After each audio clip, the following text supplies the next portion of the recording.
Hello guys, welcome to my YouTube channel Tech Wisdom and welcome to another simple tutorial video for PC here. And today I am going to show you how you can deactivate your Facebook account from your PC. So without any delay, let's start our video.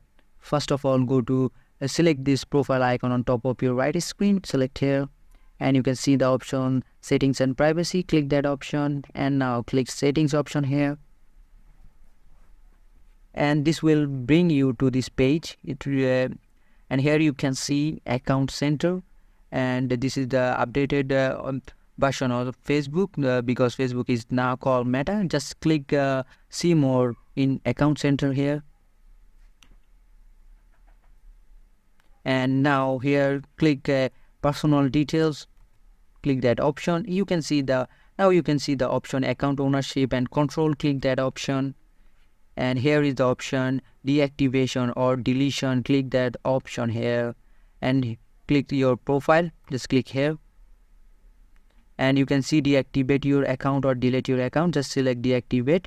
It's already selected. Now press continue here. And if you deactivate your Facebook account, your page will also deactivate. The page that you created from this account will also be deactivated. This is what they're telling us. Just click continue. Here you have to give the password again. I'm just giving my password here. And now click continue here. And you have to select an option. You can select any option. I'm just select any random option here.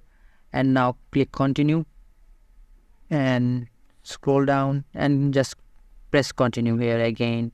And now you can see confirm temporary account deactivation. Now just click this deactivate my account and your account will be deactivated. But you can also activate your account by just putting your email ID and password. This is not the permanent Facebook account deletion. So this is the video. I hope this video helps you, and if this video helps you, consider subscribing to my channel, and I will catch you guys on the next one.